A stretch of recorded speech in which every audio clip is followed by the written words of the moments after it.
முதல் வாசகம். இதோ இன்று நான் ஆசியையும் சாபத்தையும் உங்களுக்கு முன் வைக்கிறேன். இணைச்சட்ட நூலிலிருந்து வாசகம். அதிகாரம் 30, இறைவசனங்கள் 15 முதல் 20 முடிய.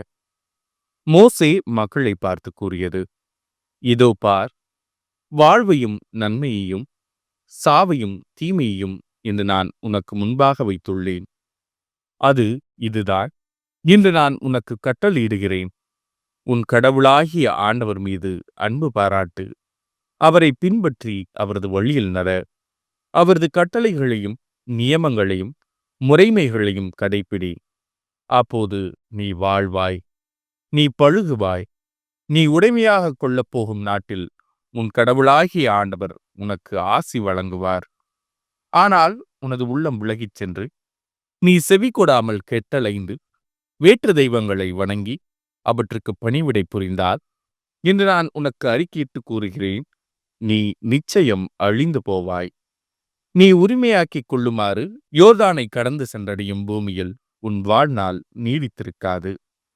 உன்மேல் இன்று நான் விண்ணையும் மண்ணையும் சான்றாக அழைத்து வாழ்வையும் சாவையும் ஆசியையும் சாபத்தையும் உனக்கு முன் வைக்கிறேன். நீயும் உனது வழித்தோன்றல்களும் வாழும் பொருட்டு வாழ்வை தேர்ந்து கொள். உன் கடவுளாகிய ஆண்டவர் மீது அன்பு பாராட்டு. அவரது குரலுக்கு செவிகொடு. அவரையே பற்றிக்கொள். ஏனெனில் அவரே உனது வாழ்வு, அவரே உன் நீடிய வாழ்வு. அதனால் ஆபிரகாம், ஈசாக்கு, யாக்கோபு என்னும் உன் மூதாதையருக்கு கொடுப்பதாக ஆண்டவர் ஆணையிட்டு கூறிய நாட்டில் நீ குடியேறுவாய். இது ஆண்டவரின் அருள்வாக்கு. இறைவா, உமக்கு நன்றி. பதிலுரை பாடல். ஆண்டவர் மீது நம்பிக்கை கொண்டவரே பேறு பெற்றவர்.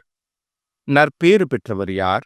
அவர் பொல்லாரின் சொல்லின்படி நடவாதவர், பாவிகளின் தீய வழி நில்லாதவர், இகழ்வாரின் குழுவினில் அமராதவர். ஆனால் அவர் ஆண்டவரின் திருச்சட்டத்தில் மகிழ்ச்சியுறுபவர். அவரது சட்டத்தை பற்றி இரவும் பகலும் சிந்திப்பவர். ஆண்டவர் மீது நம்பிக்கை கொண்டவரே பேறு பெற்றவர். அவர் நீரோடையோரம் நடப்பட்ட மரம் போல் இருப்பார். பருவ காலத்தில் கனி தந்து என்றும் பசுமையாயிருக்கும் அம்மரத்திற்கு ஒப்பாவார். தாம் செய்வதனைத்திலும் வெற்றி பெறுவார். ஆண்டவர் மீது நம்பிக்கை கொண்டவரே பேறு பெற்றவர். ஆனால் பொல்லார் அப்படியில்லை.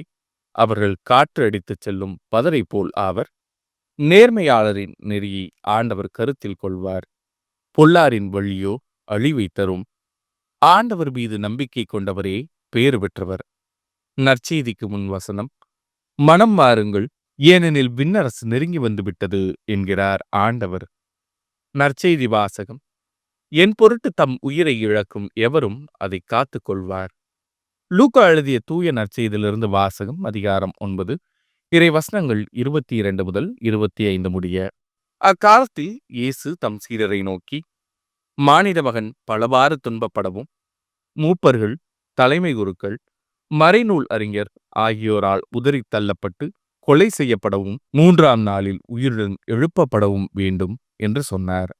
பின்பு அவர் அனைவரையும் நோக்கி கூறியது: என்னை பின்பற்ற விரும்பும் எவரும் தன்னலம் துறந்து தம் சிலுவையை நாள்தோறும் தூக்கிக் கொண்டு என்னை பின்பற்றட்டும். ஏனெனில் தம் உயிரை காத்து கொள்ள விரும்பும் எவரும் அதை இழந்து விடுவார். என் பொருட்டு தம் உயிரை இழக்கும் எவரும் அதை காத்து கொள்வார். ஒருவர் உலகம் முழுவதையும் தமதாக்கிக் கொண்டாலும் வாழ்வையே இழப்பாரெனில் அவருக்கு கிடைக்கும் பயன் என்ன? இது ஆண்டவரின் அருள்வாக்கு. கிறிஸ்துவே உமக்கு புகழ்.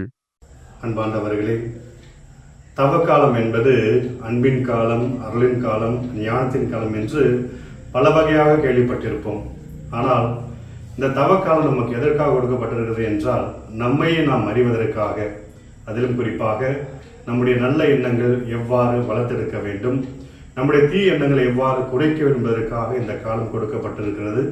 மேலுமாக கடவுளுடைய பிள்ளையாக வாழ்வதற்கு கடவுள் கொடுக்கிற ஒரு இரண்டாவது அழைப்பாகத்தான் இந்த தவக்காலத்தை நாம் எடுக்க வேண்டும். நாம் எங்கே போகிறோம் என்று நமக்கு தெரிந்துவிட்டால் எப்படி போவது என்பது நன்றாகவே தெரியும். எனவே நாம் அனைவரும் உயிர்ப்பின் கிறிஸ்தவர்கள் என நாம் சொல்லுகிறோம். எனவே அப்படி இருக்கின்ற பொழுது இந்த தவ காலத்திலே நாம் எவ்வாறு உயிர்ப்பை நோக்கி பயணிப்பது என்பதை நாம் புரிந்து கொள்ள வேண்டும் என்றால், முதலிலே இறை வார்த்தையை வாசிக்க வேண்டும். இறை வார்த்தையை நமக்குள்ளே ஆடவிட்டு மேலுமாக தியானித்து நம்முடைய உள்ளுணர்வுகளையும் அசைவுகளையும் அந்த இறை வார்த்தையானது ஆட்டி படைக்க வேண்டும். அப்பொழுதுதான் தூய ஆவியானவர் நம்மில் குடிகொண்டு நம்மை இன்னும் அதிகமாக இந்த தவ காலத்திலே பயணிக்க நமக்கு துணை புரிவார். இரண்டாவதாக, இறைவனோடு தனித்து ஜெபிப்பது, இயற்கையோடு சேர்ந்து ஜெபிப்பது. கடவுளுடைய அன்பும் பேரன்பும் இந்த படைப்பு முழுவதுமாக இருக்கிறது. அப்படி இருக்கின்ற பொழுது இந்த இறைவனுடைய அன்பை நாம் எவ்வாறு பெறப்போகிறோம் என்பதை நாம் புரிந்து கொள்ள வேண்டும். மூன்றாவதாக, நாம் பிறரை அன்பு செய்ய வேண்டும். அன்பு என்பது பிறருடைய குற்றங்களை மன்னிப்பது. அதே போல எளிதில் யாரையும் ஏற்றுக்கொள்ள முடியாத தன்மையில் நாம் இன்றைய காலத்தில் இருக்கிறோம். அப்படி இருக்கின்ற பொழுது நாம் எப்பொழுது பிறரை ஏற்றுக்கொள்ளுகிறோமோ அப்பொழுது கடவுளுடைய அன்பும் கடவுளுடைய ஞானமும் அதிகமாக நமக்கு வரும். அதே போல நாம் எப்பொழுதும் இறைவனை தேடுகின்ற பிள்ளைகளாக இருக்க வேண்டும். எனவே இந்த தவ காலத்திலே நான் உங்களுக்காக வேண்டுவதும் உங்களுக்காக ஜெபிப்பதும், நாம் அனைவரும் கடவுளோடு இணைந்த பிள்ளைகளாக, கடவுளின் பிள்ளைகளாக வாழ இந்த தவ காலம் நமக்கு கொடுக்கப்பட்டிருக்கிறது. இதை சரியாக பயன்படுத்தி கடவுளுடைய ஞானத்தை பெறுவதற்காக நான் உங்களுக்காக இறைவனிடம் வேண்டுகிறேன்.